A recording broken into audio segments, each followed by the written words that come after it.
Gate aspirants, आज हम इस वीडियो में बात करने वाले हैं मल्टीप्लिकेशंस के बारे में। तो चलिए जल्दी से शुरू करते हैं आज की वीडियो। सबसे पहले हम बात करने वाले हैं स्केलर मल्टीप्लिकेशन की। स्केलर मल्टीप्लिकेशन क्या होता है? अगर हम किसी मैट्रिक्स, सपोज हमारे पास कोई ए मैट्रिक्स है m क्रॉस n की, उसमें हम किसी इंटीजर वैल्यू और स्केलर वैल्यू और कांस्टेंट वैल्यू से मल्टीप्लाई करवाते हैं, तो जो हमें रिजल्ट मिलता है वो हमारा क्या कहलाता है? स्केलर मल्टीप्लिकेशन कहलाता है। ठीक है, एंड इसका जो फॉर्मूला होता है, आप सिंपली बोल सकते हैं, जो प्रॉपर्टी होती है वो होती है k dot a equal to a dot k, जहाँ पे आपका जो k है वो आपका स्केलर और कांस्टेंट और इंटीजर वैल्यू है। ठीक है, तो इसे हम जो है एक एग्जांपल से समझ लेते हैं। हमारे पास अगर कोई ए मैट्रिक्स है 1 2 3 4, ठीक है, एंड के की वैल्यू जो है वो आपकी 5 6, जो भी आप चाहे वो लिख सकते हैं। देन आपसे पूछ रहा है scalar product of A matrix. ठीक है, तो कैसे करेंगे आप? तो हमें फॉर्मूला पता है k dot A equal to A dot K होता है। ठीक है, तो k की वैल्यू हमें दी हुई है, तो हम क्या करेंगे? a इक्वल टू सिंपली 5 1 2 3 4 कर देंगे। ठीक है, अब यहाँ पे हम मल्टीप्लिकेशन कैसे करेंगे ये हमें थोड़ा समझना होगा। आप 5 का मल्टीप्लाई मैट्रिक्स के हर एक एलिमेंट के साथ करेंगे।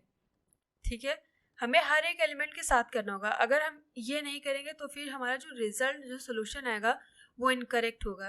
ठीक है, ऐसा हम नहीं कर सकते कि 5 को मल्टीप्लाई से हम सिर्फ इस रो के साथ करें या इस रो के साथ करें या इस कॉलम के साथ करें या इस कॉलम के साथ करें। हमें सबके साथ मल्टीप्लाई करना होगा, हर एक एलिमेंट के साथ जो भी मैट्रिक्स के अंदर प्रेजेंट है। ठीक है, सो 5 1 = 5, तो ये आंसर क्या हो जाएगा? 5 1 = 5, 5 2 = 10, 5 3 = 15 एंड 5 4 = 20। ठीक है, तो ये आपका जो है करेक्ट रिजल्ट है। इससे आप अब यहाँ पे प्रूव कर लेते हैं। ये तो आपका k डॉट ए आ गया क्योंकि हमने k की वैल्यू को पहले लिखा। ठीक है, तो इसे आप इस तरह से भी लिख सकते हैं कि अगर आपके पास मैट्रिक्स दी हुई है, ठीक है, एंड यहाँ पे आपको वैल्यू दी हुई है, तो ऐसा कुछ नहीं है कि अब रूल चेंज हो जाएगा, ऐसा कुछ नहीं है। सिंपली अगेन आपको जो है मैट्रिक्स में प्रेजेंट हर एक एलिमेंट के साथ जो है मल्टीप्लाई करना होगा 5 का, तो अगेन आपको वैल्यू क्या मिल जाएगी? 5 10 15 और 20। ठीक है, k dot A equal to k dot A, इस प्रॉपर्टी को जो है स्केलर मल्टीप्लिकेशन फॉलो करता है। मैट्रिक्स मल्टीप्लिकेशन, और इसको आप बोल सकते हो प्रोडक्ट ऑफ मैट्रिक्स। इसे हम ये भी बोल सकते हैं प्रोडक्ट ऑफ मैट्रिक्स। ठीक है, अगर एग्जाम में प्रोडक्ट ऑफ मैट्रिक्स पूछे तो आपको कंफ्यूज नहीं होना है कि मैट्रिक्स मल्टीप्लिकेशन अलग था, ये प्रोडक्ट ऑफ मैट्रिक्स अलग है, दोनों एक ही चीज़ है। ठीक है, इसका एक सिंपल सा बेसिक फॉर्मूला होता है कि अगर हमें किसी दो मैट्रिक्स का प्रोडक्ट लेना है तो हमें मैट्रिक्स मल्टीप्लिकेशन की प्रॉपर्टी को फॉलो करना होगा। एंड इसकी कुछ प्रॉपर्टीज है, इसकी कुछ कंडीशंस है। पहली प्रॉपर्टी ये है कि अगर हमारे पास कोई ए मैट्रिक्स है जो कि m क्रॉस n की है, ठीक है, एंड देन हमारे पास एक और मैट्रिक्स है जो कि n क्रॉस p की है। ठीक है, तो जो रिजल्ट होगा वो आपका होगा m क्रॉस p का। ठीक है, इसे मैं भी समझाती हूँ प्रूफ करके कि ये कैसे आया। सिंपली आप बोल सकते हैं कि जो मैट्रिक्स मल्टीप्लिकेशन होता है, अगर आपके पास दो मैट्रिक्स अवेलेबल है तभी आप उसका रिजल्ट निकाल पाएंगे, अदरवाइज उसका रिजल्ट नहीं निकाल पाएंगे। सेकंड चीज़, अगर आपके पास कोई मैट्रिक्स दी हुई है एक m क्रॉस n की, एंड दूसरी जो है मैट्रिक्स वो आपकी b है n क्रॉस p की, तो जो रिजल्ट होगा आपका वो m क्रॉस p होगा। सिंपली अगर मैं बोलूँ, अगर आपकी जो ये इनर वैल्यू है n की, है ना, यहाँ पे देखिए ना n है ना, इन दोनों मैट्रिक्स में क्या कॉमन है? आपका n कॉमन है ना, तो n की वैल्यू जब सेम रहेगी मल्टीप्लिकेशन पॉसिबल है। ठीक है, अगर आपकी ये दोनों वैल्यू, सपोज यहाँ पे कुछ 2x3 दिया है और b की वैल्यू दी है आपको 4x3, तो यहाँ पे देखिए जो n की वैल्यू है वो इक्वल नहीं है, इसलिए यहाँ पे मल्टीप्लिकेशन क्या है, नॉट पॉसिबल। ठीक है, मल्टीप्लिकेशन यहाँ पे आपका पॉसिबल नहीं होगा, क्योंकि यहाँ पे जो कॉलम है ए मैट्रिक्स का वो बी मैट्रिक्स के रोज के इक्वल नहीं है। ठीक है, तो ये आपका पॉसिबल नहीं होगा। तो यहाँ पे जो पहली प्रॉपर्टी है वो यही है कि if A m cross n and b जो है वो आपकी n क्रॉस p है, देन प्रोडक्ट जो है क्या होगा आपका, वो पॉसिबल होगा। ठीक है, इस प्रॉपर्टीज को जो मैं लिखवा रही हूँ इसे आप लिख लीजिएगा, ये बहुत इंपॉर्टेंट है। ठीक है, जो दूसरी प्रॉपर्टी मैंने बताई कि जो नंबर ऑफ कॉलम्स हैं फर्स्ट मैट्रिक्स के, ठीक है, ये रो होती है आपकी, ये कॉलम होती है। ठीक है, मैंने आपको पहले भी बताया है कि जो m क्रॉस n होता है, जो m होता है वो आपका रो होता है। ठीक है, इंटू c, रो और कॉलम होता है। ठीक है, लेफ्ट वाला आपका रो होता है, राइट वाला आपका कॉलम होता है। यहाँ पे वैल्यूज चेंज हो सकती हैं, यहाँ पे QR भी लिख सकते हैं, SJ भी लिख सकते हैं। ठीक है, तो ये आपका रो हो गया, ये आपका कॉलम हो गया। तो दूसरी प्रॉपर्टी मैंने आपको ये बताई कि जो नंबर ऑफ कॉलम्स हैं फर्स्ट मैट्रिक के, ठीक है, वो इक्वल होने चाहिए सेकेंड मैट्रिक्स के नंबर ऑफ रोज से। नंबर ऑफ कॉलम है फर्स्ट मैट्रिक्स के, ठीक है, वो क्या होने चाहिए, is equal to the number of rows of second matrix, then only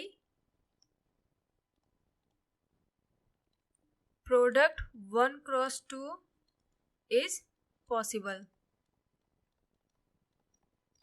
okay guys, तो यहाँ पे मैंने आपको बता दिया है ए अगर m cross n equal to b n cross p है तो जो आपका रिजल्ट होगा वो c m क्रॉस p होगा।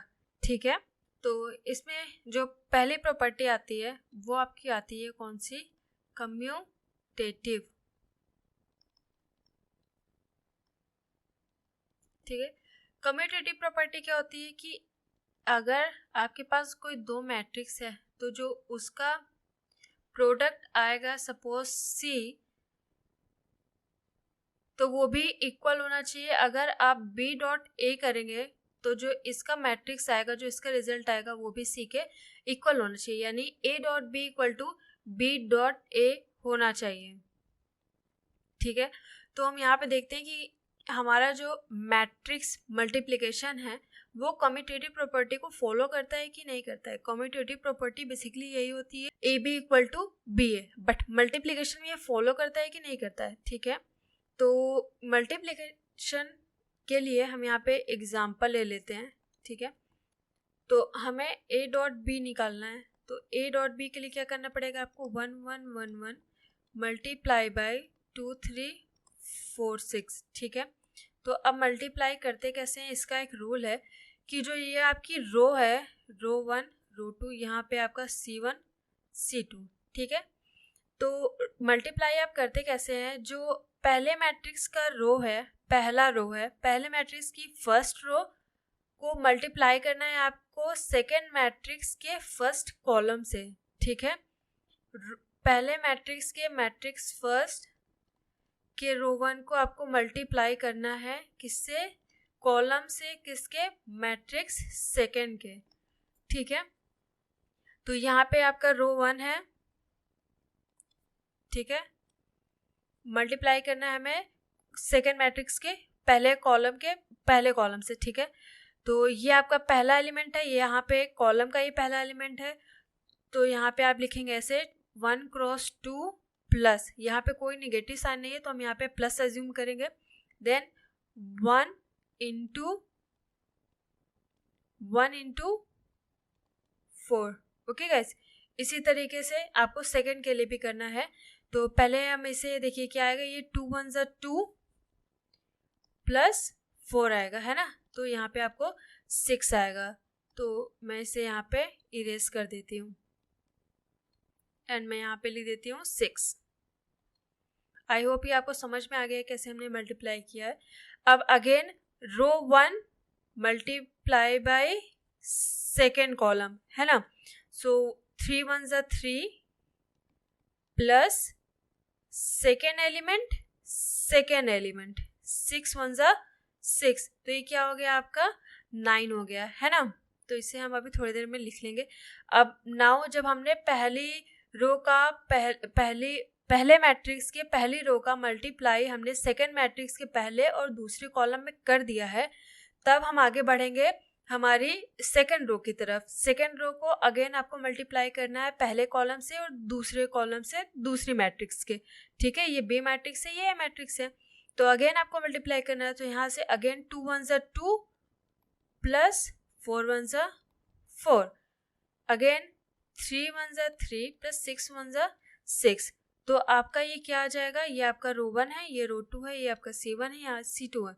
तो 6 9 6 9, तो ये आपका क्या आ गया A डॉट B आ गया, ठीक है गाइस। तो आई होप आपको समझ में आया है। अब हम B डॉट A निकालेंगे यहाँ से। तो B डॉट A कैसे आएगा, 2 3 4 6 मल्टीप्लाई बाय 1 1 1 1, ठीक है गाइस। तो यहाँ से अब आपको मल्टीप्लाई करना होगा अगेन। तो पहला रो पहला कॉलम, ठीक है। सो 2 1 ज़ा 2 प्लस 3 1 ज़ा 3, अगेन पहला रो सेकेंड कॉलम। सो 2 1 ज़ा 2 प्लस 3 1 ज़ा 3, second row first column 4 plus 6, again second row second column. So 4 1 ज़ा 4 प्लस 6 1 ज़ा 6, तो ये आपका आ गया 5 5 10 10। तो यहाँ से गाइस देख रहे हैं कि आप जो A डॉट B है वो B डॉट A के बिल्कुल भी इक्वल नहीं आई है मैट्रिक्स। तो हमें यहाँ से क्या पता चला कि A dot B does not equal to B dot A। Okay guys, so associative property क्या होती है, अगर हमारे पास 3 मैट्रिक्स हैं, ठीक है, तो पहले हम A और B मल्टीप्लाई करेंगे, तो जो हमें मैट्रिक्स मिलेगी सपोज E, उसे हम मल्टीप्लाई करेंगे C के साथ एंड देन जो हमें फाइनल मैट्रिक्स मिलेगी वो आपकी आएगी Q। बट यही चीज़ हम अगर पहले B और C को मल्टीप्लाई करके एक मैट्रिक्स ले आते हैं, सपोज आपका वो F है, एंड देन उसे मल्टीप्लाई करते हैं A के साथ एंड देन उसके बाद जो हमारी फाइनल मैट्रिक्स आती है वो आती है Q, तो वो इस Q के इक्वल होना चाहिए। ओके गाइस, तो अगर ये इक्वल होगी तो एसोसिएटिव प्रॉपर्टी को फॉलो करेगा, अगर इक्वल नहीं होगा तो एसोसिएटिव प्रॉपर्टी को फॉलो नहीं करेगा। बट मल्टीप्लिकेशन में क्या होता है कि ये एसोसिएटिव प्रॉपर्टी को फॉलो करता है, ठीक है गाइस। तो इसके बाद तीसरी प्रॉपर्टी जो आती है वो आपकी आती है डिस्ट्रीब्यूटिव प्रॉपर्टी। डिस्ट्रीब्यूटिव प्रॉपर्टी क्या होती है, डिस्ट्रीब्यूटिव प्रॉपर्टी क्या होती है, अगर पहली डिस्ट्रीब्यूटिव प्रॉपर्टी क्या है, B plus C dot A equal to b a plus c A.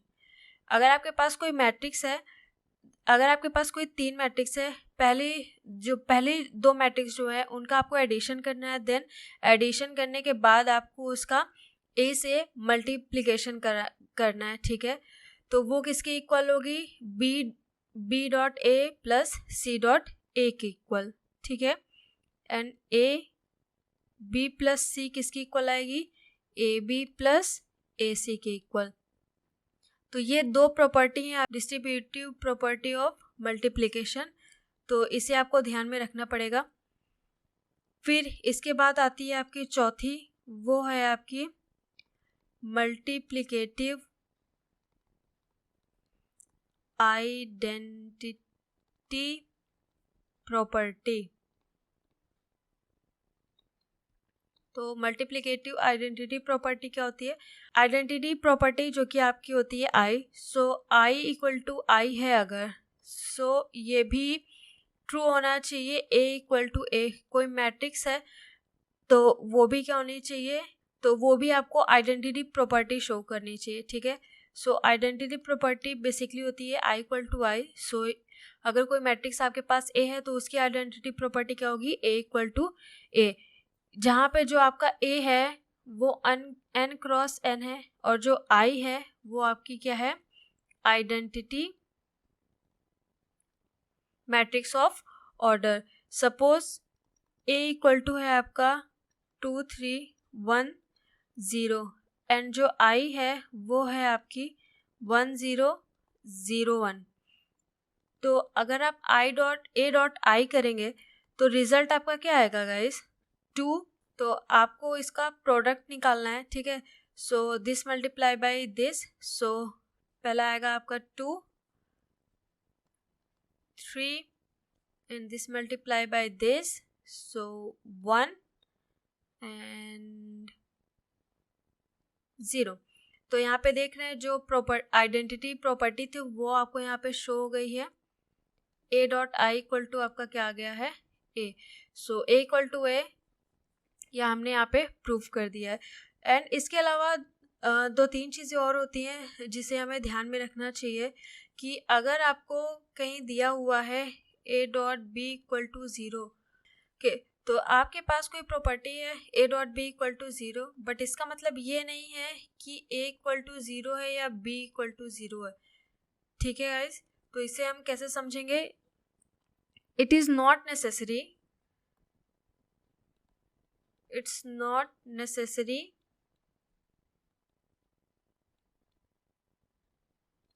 it is not necessary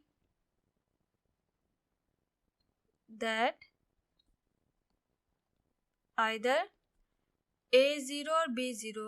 आप कहेंगे मैम हम तो करेंगे A0 0 0 एंड जो B है आपकी वो ABCD करेंगे, तो जो आपकी मैट्रिक्स रिजल्ट है वो आपका A0 0 हो जाएगा। कुछ बच्चे कहेंगे मैम हम तो करेंगे कि पहली मैट्रिक्स जो है हम ABCD लेंगे, दूसरी मैट्रिक्स को हम 0 0 लेंगे, तब भी आपका ये क्या हो जाएगा, 0 0 हो जाएगा। कुछ बच्चे कहेंगे कि भाई हम एक मैट्रिक्स 0 0 लेंगे, दूसरी मैट्रिक्स भी 0 0 लेंगे, तब तो ए डॉट बी का प्रोडक्ट 0 मैट्रिक्स आएगा ही। बट कुछ बच्चे कहेंगे, ये आपका बहुत इंपॉर्टेंट पॉइंट है, इसे ये 3 स्टार पॉइंट है, इसे नोट कर लीजिएगा। बट मैं कहूँगी कि मैं एक मैट्रिक्स ले रही हूँ 1 1 1 1 एंड फिर मैं एक मैट्रिक्स ले रही हूँ -1 -1 1 और 1। इसका जब आप प्रोडक्ट निकालेंगे गाइस तब भी आपको क्या मिलेगा, 0 0 0 0 नल मैट्रिक्स ही आपको मिलेगी। अगर दो मैट्रिक्स का मल्टीप्लाई करने के बाद आपको जो रिजल्ट है नल मैट्रिक्स मिल रहा है, तो इसका मतलब ये नहीं है गाइस कि उसमें से आपका A0 है या B0 है। हो सकता है A0 हो, A मैट्रिक्स 0 हो या B मैट्रिक्स 0 हो सकता है दोनों में से कोई भी मैट्रिक्स 0 ना हो, बट फिर भी आपको नल मैट्रिक्स मिले। तो ये था गाइस हमारा ऑपरेशन ऑन मल्टीप्लिकेशंस। तो इस तरीके से आपको मल्टीप्लिकेशन अप्लाई करना है। मल्टीप्लिकेशन जो है आपके कम्यूटेटिव प्रॉपर्टी को जो है फॉलो नहीं करता है, ये आपके एसोसिएटिव प्रॉपर्टी को फॉलो करता है। एंड इसके अलावा हमने डिस्कस किया कि डिस्ट्रीब्यूटिव प्रॉपर्टी क्या होती है एंड आइडेंटिटी प्रॉपर्टी क्या होती है। तो हमने इन चारों के बारे में डिस्कस किया। इसके अलावा हमने यहाँ पे एक और पॉइंट डिस्कस किया। तो आई होप आपको समझ में आया होगा। सो मिलते हैं हमारे नेक्स्ट वीडियो में नए कंटेंट के साथ। तब तक के लिए बाय बाय।